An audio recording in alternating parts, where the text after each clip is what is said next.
Swan Lake. Once upon a time, in a kingdom far away, a humble and kind peasant girl called Martha lived in a village. This village was nearby to the queen's castle. The queen had only one heir, handsome and young Prince Siegfried. Siegfried would always try to escape from rules and duties to join the peasants, and each year at the harvest festival he used to dance with Martha. Martha would blush, as she was in love with the prince, whenever he would visit the festival with his best friend Benno.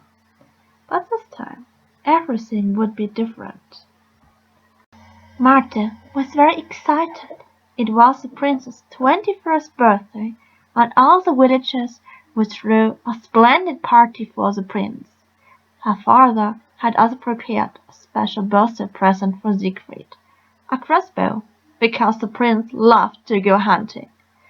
When he and the other villagers were preparing wine with cups and barrels, Martha put on her beautiful green festival dress. "Ah, the prince will fall in love for sure with you!" Her friends Emma and Lisa gushed over Martha's look. Martha smiled and put her wreath, made of daisies, on her brown hair. Together with her friends, they waited for the prince's arrival. He was accompanied by Benno von Sommerstein and his old jolly tutor Wolfgang. It was a beautiful summer afternoon, and the prince was highly welcomed. He treated his subjects on equal terms, and apparently also the girls. He gave each peasant girl a bonnet. He joiced about the crossbow, and then he declared, "It's time for a waltz!" When the peasants danced, also Martha found herself dancing with the prince. She felt his heartbeat when they followed the joyful rhythm of music.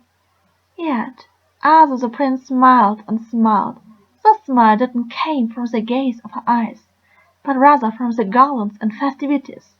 When the music stopped, suddenly Benno rushed to Siegfried and whispered something. "Alas, my mother is coming!" the prince cried, and ordered the villagers to hide the wine bottles. The queen entered with her entourage the village and embraced her son. "Siegfried, I see you enjoying yourself, but now you're grown up and will be soon king. After your father's death, I rule the kingdom alone. Look at the noble statue of our ancestor here.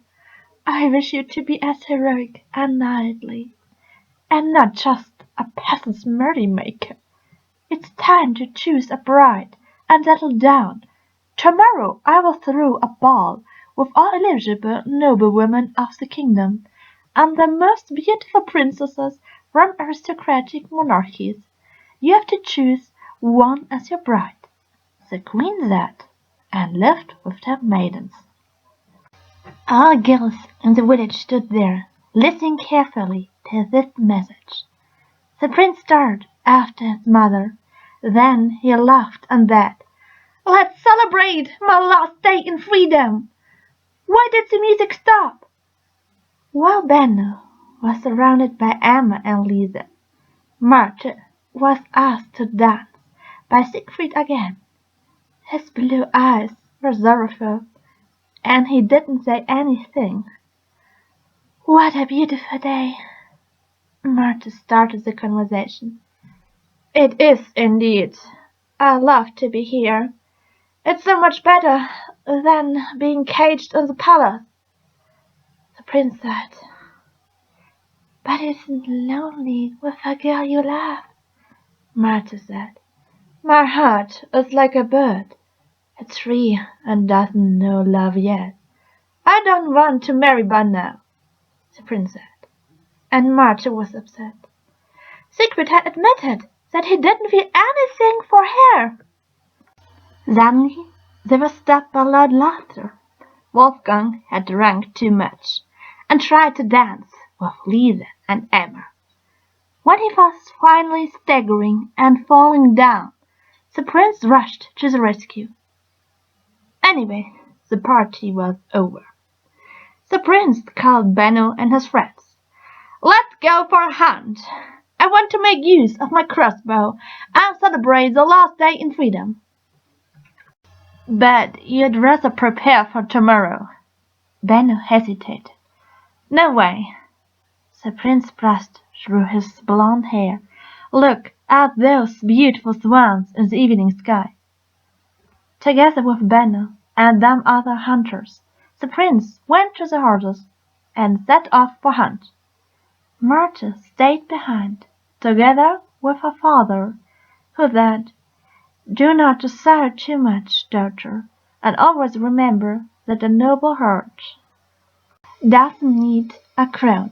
It matters what's behind our skin, and not the glittering and golden surface." The next morning, after a kind of sleepless night, Martha heard the doorbell ringing. Martha put on her coat and opened the door. To her surprise, it was Benno von Sommerstedt. "My lord!" Martha gasped.